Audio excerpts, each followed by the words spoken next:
এই মা মন্দিৰৰ এই পদধূলিত সৃষ্টি হোৱা মহাৰ কীৰ্তিলৈকে সম্পূৰ্ণ হ'ল ইয়াৰ 25,000 আশীৰ্বাদ। আপোনালোক ভালে ভালে আছে নে? আজি মই আপোনালোকক এটা বস্তু দেখাম, এটা কালিমা। সেইটো ফিটটো হ'ল 25 ফিট ধুবুৰীত আছে।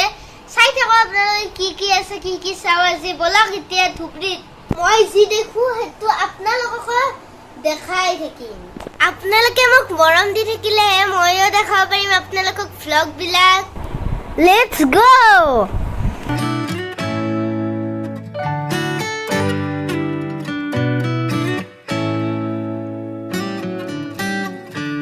Lost in your eyes, under your spell.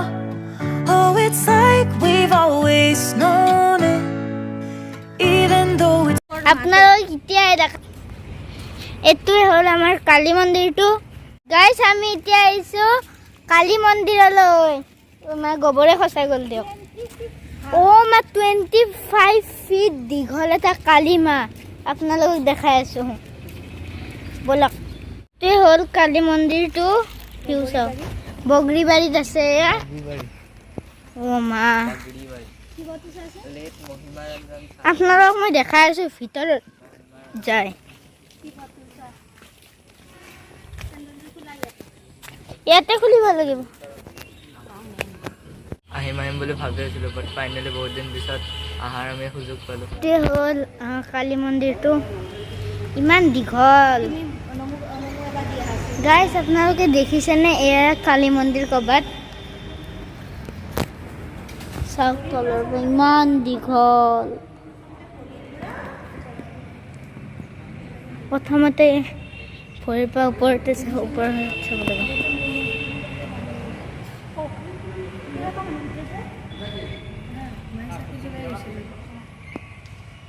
তুমি ভৰিখন চুই দিয়াগৈ যা ভগৱানটো। মোৰ ইয়াতে 52 বছৰ, ইয়াত 52 বছৰ। মই আমাৰ দিনত চা কিমান দীঘল, ভগৱানৰ ভৰি চুব পাৰিলা।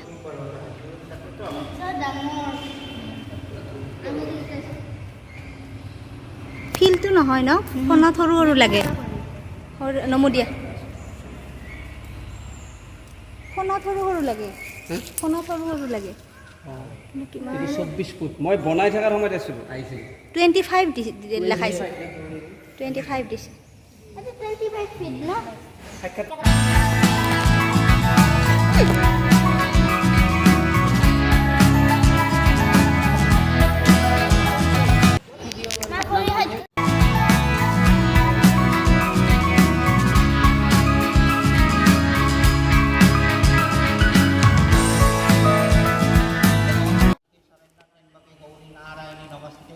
काली महाकाली कालिके पपहारिणी धर्माकाम प्रतिदेवी नारायणी नमस्ते शरणागत दीनाथ परित्राण परायणे सर्वसार्थी हरे देवी नारायणी नमस्ते अवाहनं नैव जनामि पूजनं क्षमस्व परमेश्वरी जगत जननी माता दक्षिणाकाले भक्तर मनोवांछा पूर्ण करी अपाय मंगल सर्व विघ्न विनाशन करी पति पुत्र कन्या परिवार सम्मानित सर्वत्र मंगलमय करी बहुकाल रक्षा करे माता जगत जननी दक्षिणाकाली शरण प्रीते हरिबल हरिबल हरिबल करला वदनं गरं मुक्तके सिंह चतुर्भुजं सज्जासीन शिरा खड्ग वामरुद्रकराम्बुजं महामेघ प्रभांसमातशैव दिगम्बरीं कालिकां दक्षिणां दिव्यां मुण्डमला विजं कर्णावतं शतानि च सबजुग्मा भैनकं घोरदस्कं करलस्यापि नुनतपैधरं घोररवं महारुद्री शसनालयवासिनी बालर्क मंडल करल सुनत्य नितम दंतुराम दक्षिण व्यापी मुक्तलंबिका शस्त्रम तवर्ग महादेव हृदयपुरी समस्थितम शिवा विगर्भावि चतुर्दिकतमनितम महाकाले नसमं विपरीतरतापुरम सुख प्रसन्न वदनां देवी स्मरण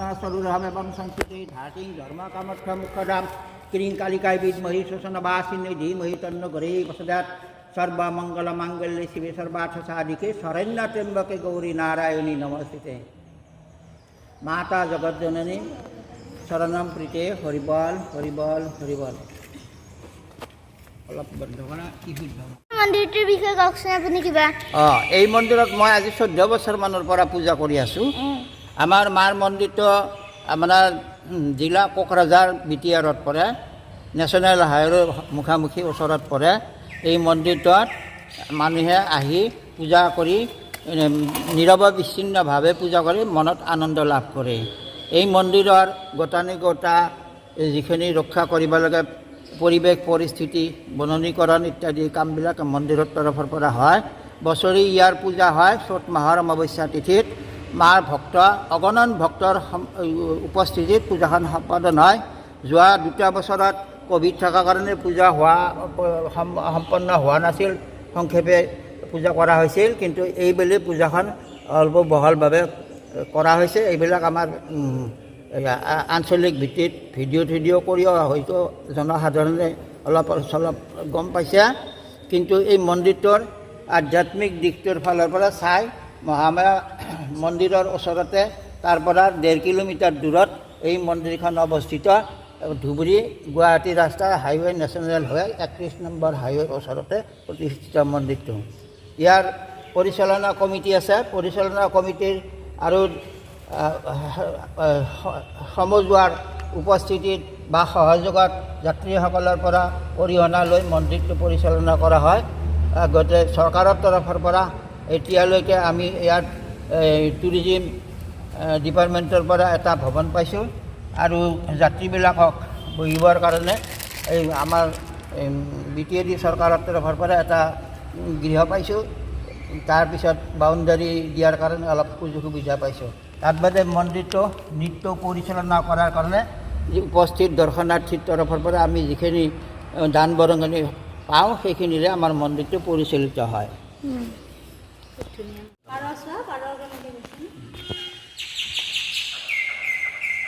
আশীৰ্বাদং ক্ষীৰদায়ং সম্পদস্থ দিনে দিনে আয়ুষ্মতি আশীৰ্বাদং ক্ষীৰদায়ং সম্পদস্থ দিনে দিনে আয়ুষ্মান ভৱ আয়ুষ্মতি ভৱ। মাতা জগত জননী এই ভক্তসকলৰ মনোবাঞ্ছা পূৰ্ণ কৰি আয়ু যশা বিদ্যা বুদ্ধি ধনধান্য বৃদ্ধি কৰি সৰ্বত্ৰ মংগলময় কৰি বহুকাল আয়ুষ্মান ভৱ আয়ুষ্মতি ভৱ। ককাই বহুত কথা ক'লে, সেইকাৰণে থেংক ইউ। তোমাকো আশীৰ্বাদ কৰিলোঁ, তুমিও দীৰ্ঘজীৱী হোৱা, তোমাৰ বিদ্যা বুদ্ধি মাই অৰ্জন কৰি দিয়ক, সহায়তা কৰক। তুমি একজন উপযুক্ত শিক্ষিত সফল ডেকা হিচাপে মা দেউতাৰ সন্মান ৰক্ষাৰ কাৰণে সদায় মাৰ ওচৰত প্ৰাৰ্থনা ৰাখিবা। ককাই বহুত কথা ক'লে, চাওক এই মন্দিৰটো কিমান ওখ। আৰম্ভ হোৱাৰ আজি 45 বছৰ হৈ যায়। গতিকে 45 বছৰে প্ৰত্যেক বছৰে আমাৰ পূজা ভাগ অনুষ্ঠিত হয়। আৰু ইয়াৰ পৰিচালনাৰ দায়িত্বত 108জনীয়া এখন কমিটি আছে। এই 108জনীয়া কমিটিয়ে আমাৰ বিস্তীৰ্ণ অঞ্চলৰ পৰা সহযোগ কৰে। তেওঁলোকৰ সৌজন্যত পূজাখন অনুষ্ঠিত হয়। আৰু এইটো কিমান ওখ? এই মা মন্দিৰৰ এই পদধূলিত সৃষ্টি হোৱা মহাদেৱৰ চৰণ, মহাদেৱৰ বুকৰ ওপৰত চৰণ থকাৰ পৰা মাৰ কীৰ্তিলৈকে সম্পূৰ্ণ হ'ল ইয়াৰ 25,000 ফুট। আৰু ইয়াৰ বাকীখিনি মহাদেৱৰ পৰা ভূমিপৃষ্ঠৰ পৰা মন্দিৰটোৰ মুকুট পৰ্যন্ত, মা মূৰ্তিৰ মুকুট পৰ্যন্ত ইয়াৰ উচ্চতা হ'ল 37 ফুট কিবা পইণ্ট কিবা হয়। তো ইয়াৰ মন্দিৰটোৰ দুয়োকাষে 2জনী তেওঁলোকৰ সহচৰী আছে, দাক্ষিণী 2জনী। তলত তেওঁৰ অনুচৰ, দাক্ষিণী 2জনী অনুচৰ ক্ৰিয়া। আৰু মহাদেৱৰ শুই থকা অৱস্থাত মাৰ যিটো দৃশ্য হৈছে সেইটোকে ইয়াত মানে প্ৰদৰ্শিত হৈছে।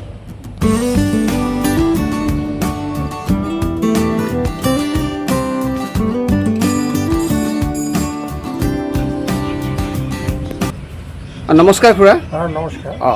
এয়া কোকৰাঝাৰ জিলাত অৱস্থিত এই কালী মন্দিৰটোৰ বিষয়ে আপুনি মেনেজিং কমিটিৰ ভাইচ প্ৰেচিডেণ্ট হিচাপে মোক অলপ কওকচোন, অৱগত কৰক। এই মন্দিৰখন সম্পৰ্কে ক'ব গ'লে 1978 চনত আমাৰ এই মন্দিৰখন স্থাপন কৰা হৈছে। আৰু মন্দিৰ স্থাপনৰ বিষয়ে তেনেকুৱা কোনো ইতিহাস আমাৰ নাই। মন্দিৰটো বনাব লাগে, আমি বনাইছোঁ। আৰু তেতিয়াৰ পৰা প্ৰতি বছৰ চ'ত মাহৰ অমাৱস্যাত আমাৰ বছৰীয়া পূজা হৈ আছে।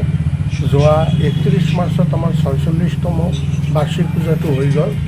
প্ৰথমতে যেতিয়া আমি মন্দিৰখন বনালোঁ তেতিয়া আছিলে এইটো ধুবুৰী জিলা, কিন্তু BTIT হোৱাৰ পিছত আমাৰ এই অঞ্চলটো কোকৰাঝাৰ জিলাৰ অন্তৰ্গত, এতিয়া কোকৰাঝাৰ জিলাত পৰিছে।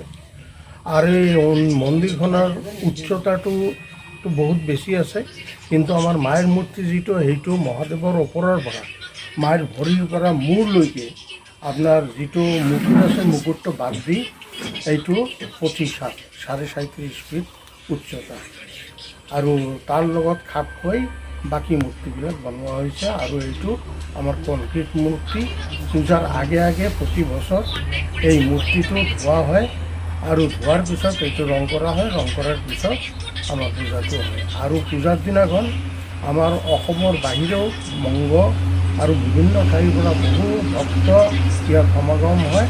গোটেই ৰাতি আমাৰ ইয়াত পূজা চলে আৰু সন্ধিয়া 8 বজাৰ পৰা আমাৰ প্ৰসাদ বিতৰণ আৰম্ভ হয়। ৰাতি 2-2:30মান বজালৈকে আমাৰ প্ৰসাদ বিতৰণ থাকে। আৰু আমাৰ ইয়াত ঠাইৰ অভাৱৰ কাৰণে 7 দিনীয়া এটা সৰু মেলাৰ আয়োজন কৰা হয় আৰু মেলাটো হয় জাকজমক মেলা হিচাপে পৰিগণিত। কিন্তু যোৱা 2টা বছৰ, যোৱা বছৰটো আমাৰ পূজা ভাল হৈছে আৰু যোৱা বছৰ কোভিডৰ কোনো তেনেকুৱা বাধা নিষেধ নথকাৰ কাৰণে বহুত লোকৰ সমাগম হৈছিল। কিন্তু তাৰ আগৰ 2টা বছৰত আমি খালি পূজাখিনিয়ে কৰিছোঁ, কিন্তু মেলাটো আমি পাতিব পৰা নাই। এইখিনিয়ে আমাৰ মন্দিৰৰ ইতিহাস। ঠিক আছে, ঠিক আছে, ঠিক আছে, ধন্যবাদ। ধন্যবাদ। এয়া আমাৰ মন্দিৰৰ মুখ্য পুৰোহিত। নমস্কাৰ। নমস্কাৰ। মই ইয়াত আজি 14 বছৰমানৰ পৰা কাম কৰি আছোঁ। আমাৰ 3জন পুৰোহিত আছে। আমি ভাগে ভাগে 10 দিন কৰি পূজা কৰোঁ। তো মোৰ ইয়াৰ যাৱতীয় কাম কাজ দেখা শুনাৰ কাৰণে সম্পাদক আছে, এখেত উপস্থিত উপসভাপতি আমাৰ কমিটিত, এখেতে তদাৰক কৰে, পাৰিলে যথাসাধ্য সাহায্য কৰি গৈ আছে মন্দিৰ উন্নতিৰ কাৰণে। দৰ্শনাৰ্থী ঠিকেই পোৱা যায় আৰু তেওঁলোকৰ অৰিহণাৰ যোগেদি মন্দিৰটো পৰিচালিত হয়। চৰকাৰীভাৱে এতিয়াও কোনো তেনে ব্যৱস্থা হৈ উঠা নাই। পৰৱৰ্তী কালত এইবিলাক আমি চিন্তা চৰ্চা কৰি আছোঁ আৰু যদি চৰকাৰে আমাক অনুমতি দিয়ে তেনেহ'লে ইয়াৰ বিবাহ ব্যৱস্থাও প্ৰচলিত কৰাৰ কাৰণে আমি চেষ্টা চলাই আছোঁ। ইয়াৰ পৰা জনসাধাৰণ উপকৃত হ'ব বুলি আশা কৰা হৈছে। ইয়াৰ পপুলেশ্যন গ্ৰোথ যিটো আছে, জনগাঁথনি যিটো আছে, ইয়াত আমাৰ হিন্দু মানুহৰ সংখ্যা খুবেই কম।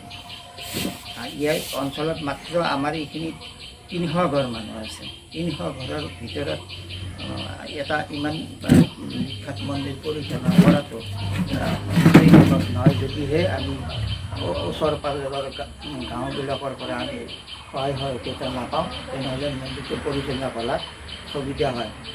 দেখা যায় আপোনাৰ বহু ঠাইৰ পৰা আপোনাৰ গুৱাহাটী বাদেও নগাঁও, তেজপুৰ, গোলাঘাট, বেংগল, এই ভিতৰুৱা অঞ্চল আমাৰ কাজিগাঁও, চিটকাই, চাপৰগ্ৰাম, ফকিৰাগ্ৰাম, দতমা, ধুবুৰী, গৌৰীপুৰ, কালাহাট, গোলকগঞ্জ ইত্যাদি ঠাইৰ পৰা যাত্ৰীবিলাক আহি ইয়াত দৰ্শন লাভ কৰে।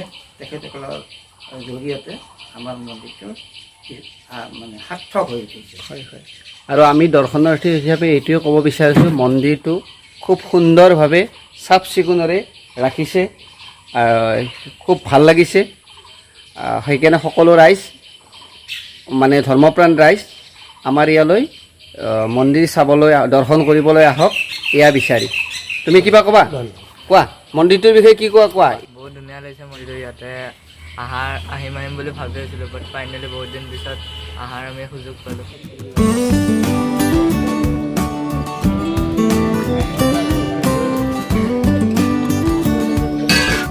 যদি ভাল পালে লাইক কৰিব, শ্বেয়াৰ কৰিব, সাবস্ক্ৰাইব কৰিব। থেংকছ ফৰ ৱাচিং, বাই বাই। আপোনালৈ গোবৰে খচাই গ'ল দিয়ক।